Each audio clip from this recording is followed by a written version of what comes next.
Assalamualaikum warahmatullahi wabarakatuh.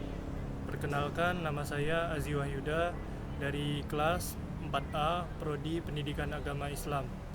Yang dimana saya di sini akan menjelaskan jawaban dari tugas UTS mata kuliah pembelajaran Al-Quran Hadis dan yang dimana dosennya yaitu Ibu Asmara Yumarni sebagai dosen pengampu.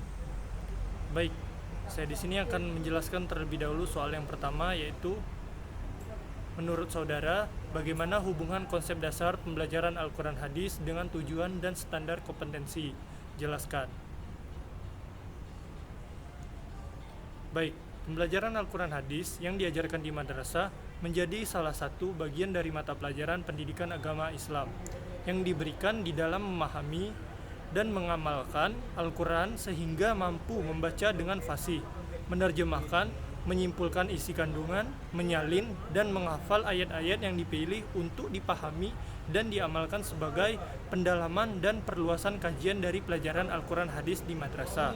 Sehingga dengan mempelajari Al-Quran Hadis memiliki tujuan agar peserta didik gemar membaca Al-Quran Hadis dengan benar serta mempelajarinya, memahami, meyakini kebenarannya, dan mengamalkan ajaran-ajaran yang terkandung di dalamnya sebagai petunjuk dan pedoman dalam seluruh aspek kehidupan.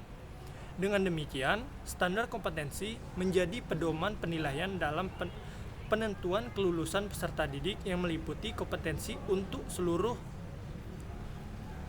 mata pelajaran serta mencakup aspek pengetahuan, sikap, dan juga keterampilan.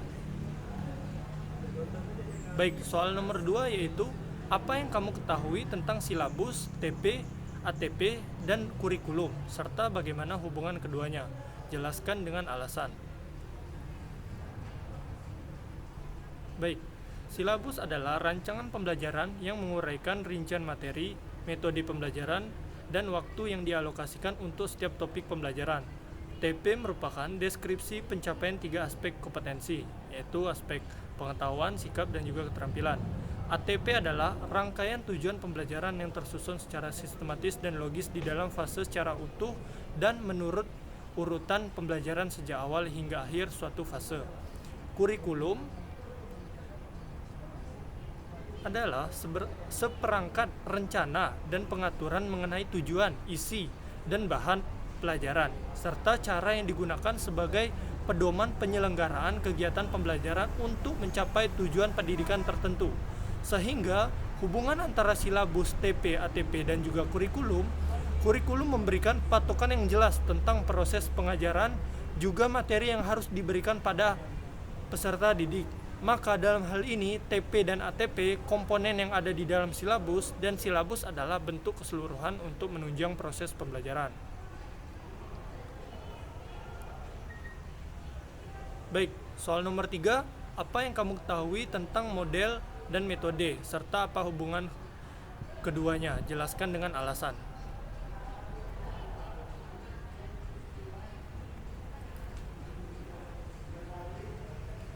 Baik, model pembelajaran adalah kerangka konseptual yang digunakan sebagai pedoman dalam melakukan pembelajaran. Model pembelajaran merupakan bagian penting dalam perencanaan dan penyampaian instruksional.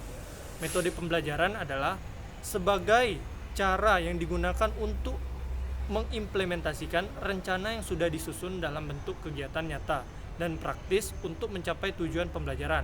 Sehingga hubungan antara model dan metode pembelajaran, model digunakan sebagai pedoman dalam pembelajaran dan metode digunakan untuk mengimplementasikan pedoman dalam bentuk rencana untuk mencapai tujuan pembelajaran.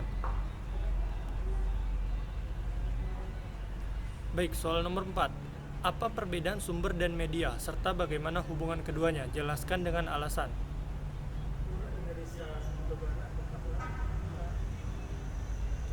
Sumber pembelajaran adalah segala sesuatu yang dapat digunakan oleh peserta didik dalam belajar, dapat berupa data, orang, dan wujud tertentu.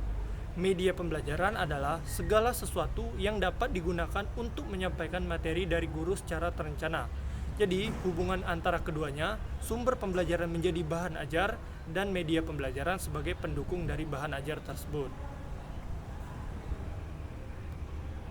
Baik, soal nomor 5 atau yang terakhir, apa yang kamu ketahui tentang alat peraga dan bagaimana hubungannya dengan penilaian siswa?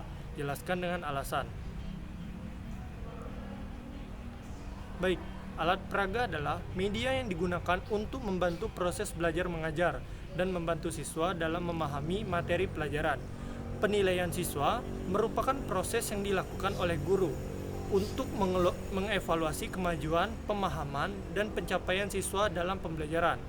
Sehingga hubungan antara keduanya, alat peraga sebagai media untuk membantu dalam siswa mengevaluasi suatu kegiatan belajar mengajar, dan penilaian siswa sebagai bentuk nyata dalam pencapaian siswa di dalam pembelajaran.